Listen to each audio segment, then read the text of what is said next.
Have you ever just stopped and wondered about the hidden rules that are kind of running our world? You know, the invisible forces that shape why we succeed, why we fail, and get this, even how our own beliefs can actually create reality? Well, today, we're going to dive into the mind of a sociologist who gave us the tools to see all of these hidden structures. Okay, let's start with a bit of a puzzle. Picture this: a frantic panic at a bank, a quiet, methodical experiment in a lab, and the huge, grand promise of the American dream. I mean, they seem like they're from different planets, right? But what if I told you there's one single powerful thread that connects them all? Well, that very connection was mapped out by the American sociologist Robert K. Merton. This guy was an absolute master at looking at society and seeing the patterns underneath it all, the social mechanics just humming away beneath the surface. And what's so great is, he gave us the language to actually understand it. We're going to kick things off with Merton's most famous and maybe his most mind-bending idea, the self-fulfilling prophecy. This is where we get to see how something we just think in our heads can literally reshape the world around us. It's pretty wild. So, Merton coined this term self-fulfilling prophecy to describe this incredible feedback loop. It all starts with a belief or a prediction, and here's the key: it might be totally false to begin with, but because people act as if it's true, their actions end up making it a reality.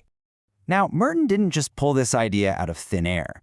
He was actually building on an older concept called the Thomas theorem, and this quote right here is its foundation. It's a simple but profound idea. Our subjective reality, what we think is real, has very real objective consequences. Our perception literally becomes our reality through our actions. And Merton's classic example of a bank run just illustrates this perfectly.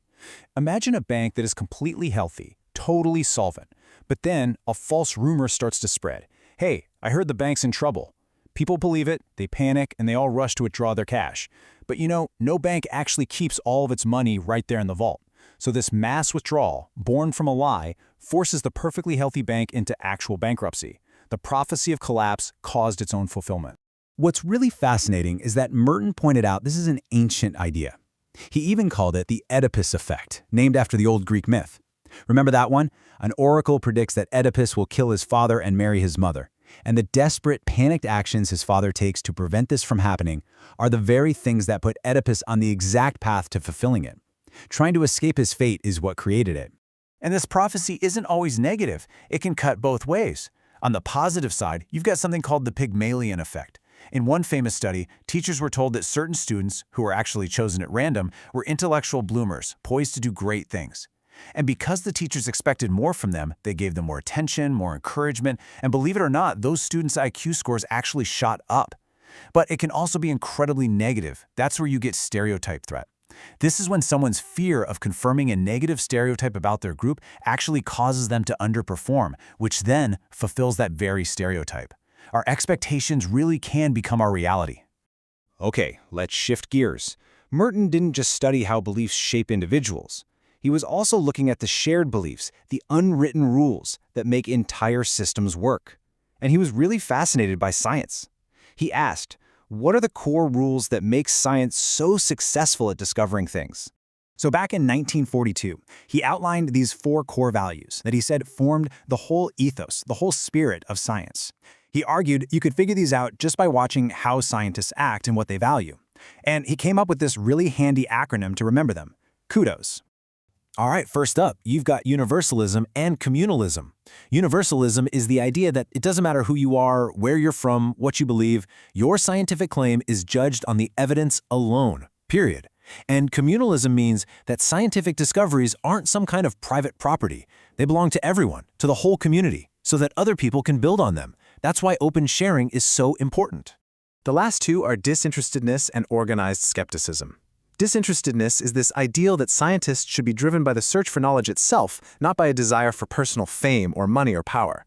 And organized skepticism, well, that's basically the prove-it principle of science. It's this built-in rule that you have to question everything and demand hard evidence before you accept any claim as true. So we've seen how our beliefs can create reality, and we've looked at the ideal rulebook for a system like science. But that brings us to a huge question. What happens when a society's rules are, well, broken? What happens when the system puts its own people under an unbearable amount of pressure? To tackle this, Merton developed his theory of anomaly, or what he called social strain. He said every society has two really key parts. First, there are the cultural goals.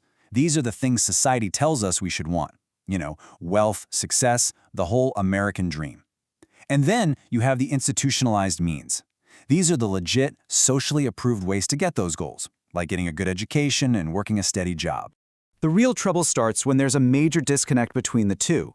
Merton argued that a state of anomie, which is kind of a social breakdown, a feeling of normlessness, happens when society is constantly screaming about how important the goal is, but then it blocks the legitimate means for a whole lot of people to actually get there. And that creates this immense strain, this incredible pressure.